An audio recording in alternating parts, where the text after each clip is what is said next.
Welcome back to the Varkha Chulani channel. I hope all of you are watching are safe and well. Last week, I read a very mind-numbing article written by an ex-IAS officer, Abhay Shukla. The title of the article was "Feel a Little Shame for the Lost Soul of the Nation."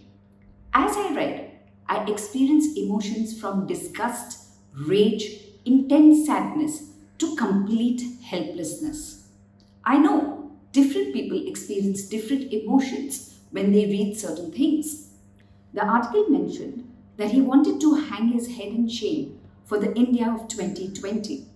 It referred to the Indian middle class who have kind of turned a blind eye and feel no empathy, compassion, or any emotion as such for the underprivileged, for the migrant workers who are trudging back home without any money in their pockets, without any food to eat, without any water to drink.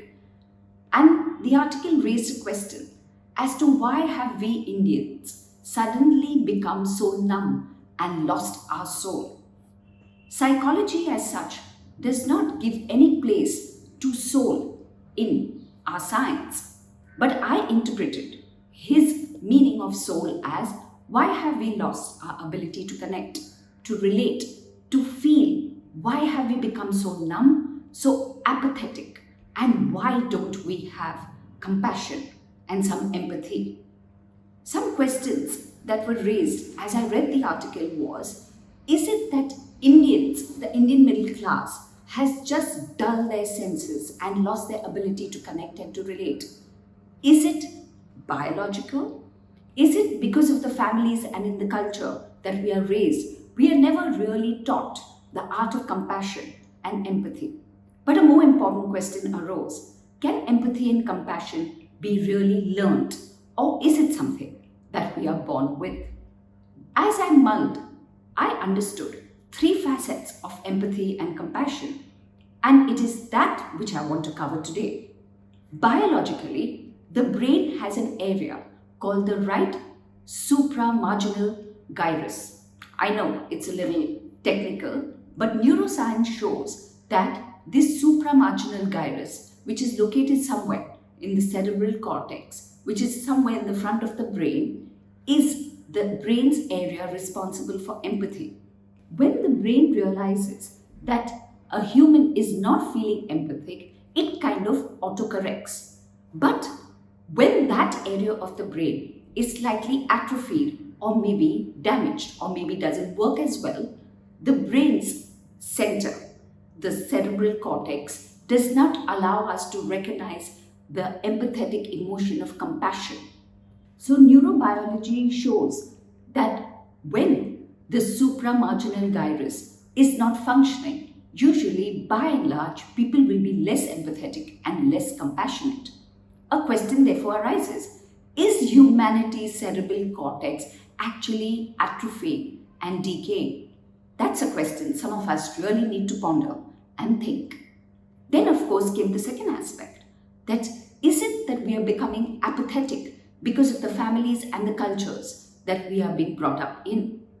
Research at Berkeley has shown that when you and me are brought up in the lap of luxury, we usually tend to be less empathetic as people. The research showed that by and large, humans project onto others their own emotions and how they feel. So for example, if I am living very comfortably with no trouble as such during the lockdown, having enough food to eat, having enough savings, having house help to help me, and I'm not really suffering, it is much harder for me therefore to put myself in another's shoes and learn how difficult it must be for those marginalized who are walking their way back to the villages. So yes, a lot of us are unable to connect and relate to another person's emotions because we live in our little cocoons simply because we haven't really suffered as much as them. Which then again raises another question. Should we be consciously actually experiencing intentional discomfort to understand what pain and suffering is? Now comes to the third aspect of empathy and compassion. Can empathy and compassion be learnt? Thankfully, the neural circuitry in our brain is plastic. Neuroplasticity allows for neural networks to be re-engaged when we deliberately practice empathetic, compassionate behaviors. So, if we really learn the art of putting ourselves in other people's shoes and actually begin to practice doing unto others as we would want them to do unto us, maybe empathy and compassion can also be learnt. I figured just 3 simple ways if you really want to be a more compassionate and empathetic you. Way 1: talk to strangers. Once a week, every week, talk to one stranger. All it requires is a little courage. Point 2: try another person's life. Do a kind of an experiment with yourself and do what we would call a swap. So, for example, if you're an atheist, actually go and attend a religious congregation and see how it feels. If you believe in a certain religious practice, do a God swap and go and understand what are the other religions and what do they preach. This method of doing something different which you are not used to really doing may also help you cultivate some empathy. Point 3: listen hard and open up. Listening is just not merely hearing, it is actually connecting to the emotional state of another person, and it is getting in touch with his or her needs and his or her feelings. Listening can be an extremely hard affair. So, the first step to empathy is listening, but that's not enough.